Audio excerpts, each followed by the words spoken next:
नमस्कार दोस्तों, स्वागत है आप सबों का आपके अपने YouTube चैनल रामगढ़ एडुकेयर में। दोस्तों, इस वीडियो में झारखंड बीएड नामांकन से संबंधित अति महत्वपूर्ण बातों पर चर्चा करने वाले हैं दोस्तों।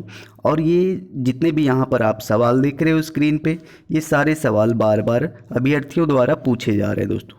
तो सभी सवालों के जवाब आपको सही सही देने वाला हूँ।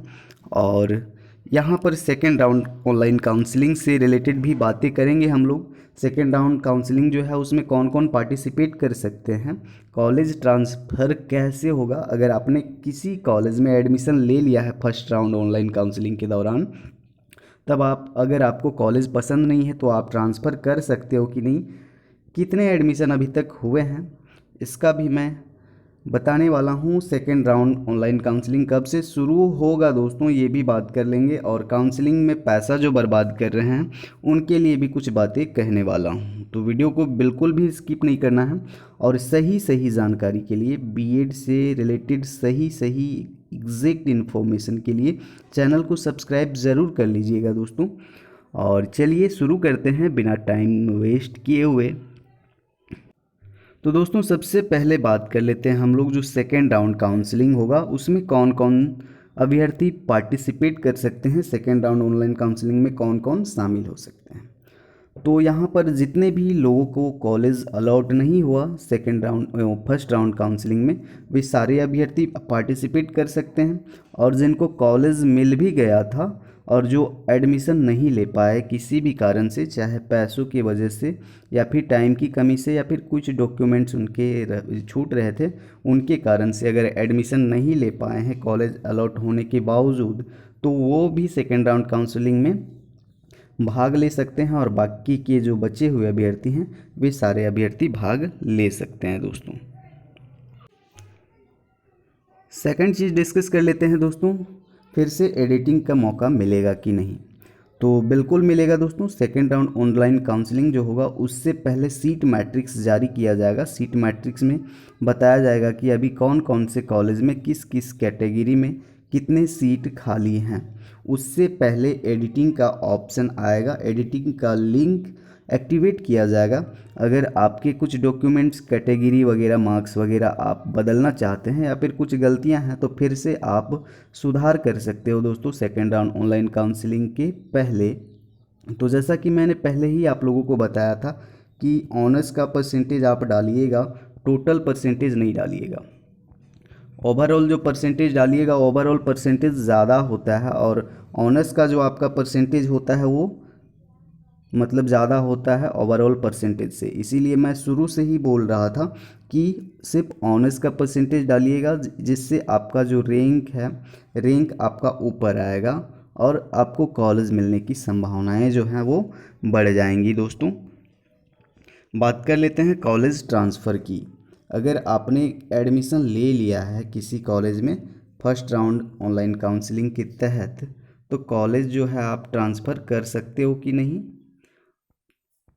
तो दोस्तों, आप बिल्कुल कॉलेज ट्रांसफ़र कर सकते हो, लेकिन इसके लिए कंडीशंस हैं।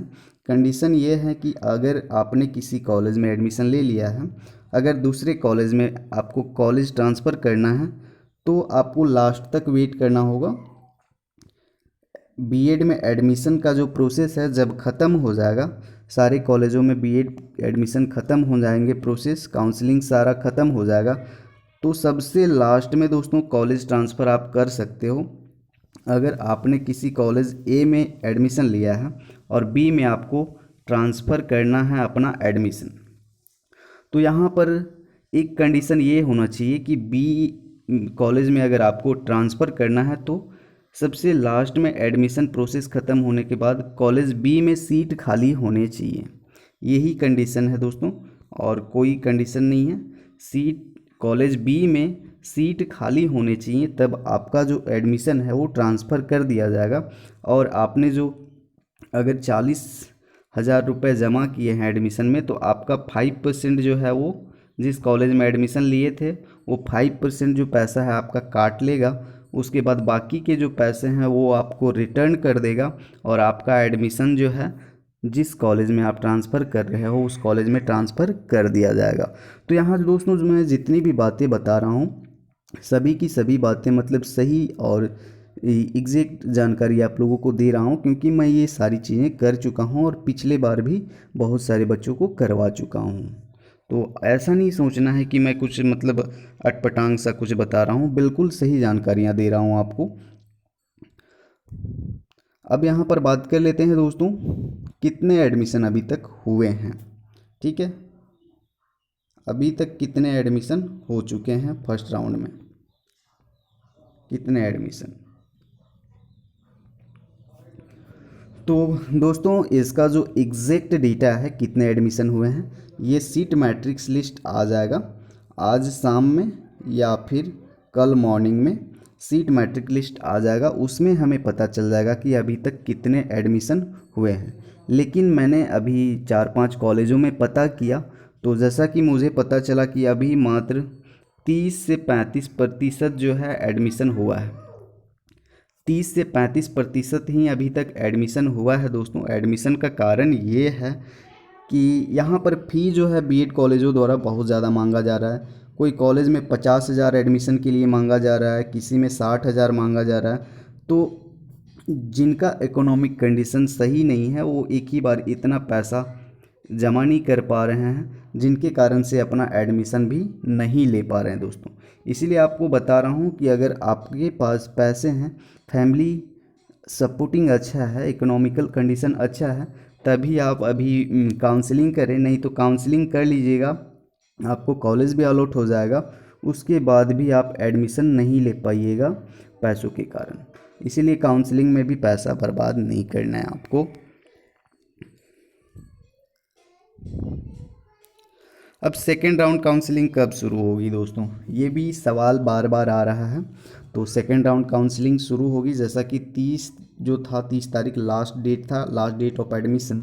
तो आज के डेट में 31 तारीख को जितने भी बीएड कॉलेज हैं दोस्तों, ये सभी रिपोर्ट करेंगे। ठीक है, JCECB को रिपोर्ट करेंगे सभी बीएड कॉलेज कि मेरे पास इतना एडमिशन हुआ है, इतना सीट बचा है। उसके बाद JCEB जो है दोस्तों, ये सीट मैट्रिक्स जारी करेगा और उसमें पता चल जाएगा कि कितने सीट खाली हैं। तो सीट मैट्रिक्स जल्द ही आएगा, जैसे ही आएगा मैं आपको अपडेट कर दूंगा दोस्तों। उसके बाद में कल, ठीक है, कल या परसों के डेट में, क्योंकि ये एग्जैक्ट डेट एक दिन थोड़ा सा लेट चलता है, एक दिन लेट चल रहा है। ये बोर्ड JCECB जो है एक दिन लेट चल रहा है, इसीलिए मैं बोल रहा हूँ कल या परसों।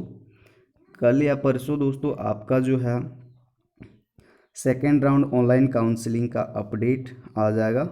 ठीक है, तो इसमें आपको एडिटिंग कब करना है, फिर से आपका प्रोविज़नल मेरिट लिस्ट आएगा, फिर फाइनल मेरिट लिस्ट आएगा, फिर आपको कॉलेज चूज करने हैं, फिर आपको कॉलेज अलॉटमेंट लेटर आएगा, फिर एडमिशन लेना है। तो सेम प्रोसेस वही रहेगा जो फर्स्ट राउंड में हुआ, उसी तरह से सेकेंड राउंड में भी सेम प्रोसेस होंगे। अब यहाँ पर बहुत सारे लोग जो हैं अनपटांग कॉलेज चूज कर लेते हैं, रैंक बहुत ज़्यादा है, अच्छा खासा रैंक नहीं है, और सिलेक्शन करते हैं गवर्नमेंट का, सेमी गवर्नमेंट कॉलेजों का।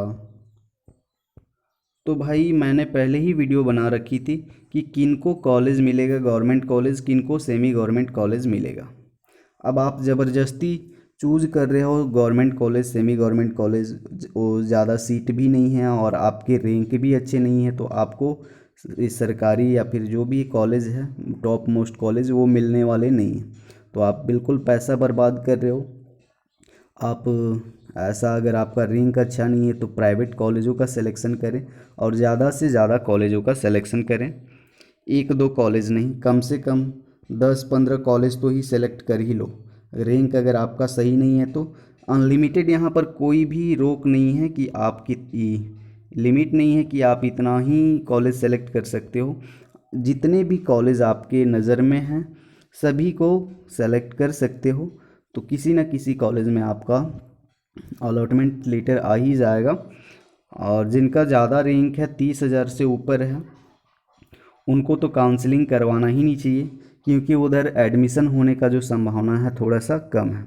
तो जिनको एडमिशन नहीं मिल पाता है काउंसलिंग के बाद में, अभी 4-5 काउंसलिंग होंगे दोस्तों, 4-5 काउंसलिंग होंगे लगातार। ये तो पहला काउंसलिंग जस्ट हुआ ही है, 5 बार अभी काउंसलिंग होंगे। और जो एडमिशन नहीं ले पा रहे हैं वो बार बार करवा सकते हैं। तो बार बार पैसा वेस्ट करने से अच्छा है आप ओपन एडमिशन का वेट करें। ओपन एडमिशन कहने का मतलब है जितने भी लोगों ने आवेदन भरा है, काउंसलिंग किया और जिनको कॉलेज नहीं मिला, तो वैसे अभ्यर्थी लास्ट में एडमिशन जब ख़त्म हो जाता है प्रोसेस, तब अगर किसी कॉलेज में सीट बचा हुआ है, तब के केस में आप वहाँ डायरेक्ट जाकर एडमिशन ले सकते हो बिना अलॉटमेंट लेटर के ही। तो इसीलिए बोल रहा हूँ कि जिनके ज़्यादा अच्छे रैंक नहीं है वो वेट करें एडमिशन ख़त्म होने का और ओपन एडमिशन का हिस्सा बने। आई होप जो भी इन्फॉर्मेशन है, आपके डाउट्स जो हैं, सवालों हैं जिनके आंसर मिल गए होंगे। फिर भी अगर किसी भी तरह के डाउट्स हैं तो आप कमेंट सेक्शन में पूछ सकते हैं। हाँ, और मिलते हैं नेक्स्ट अपडेट के साथ में, तब तक के लिए धन्यवाद।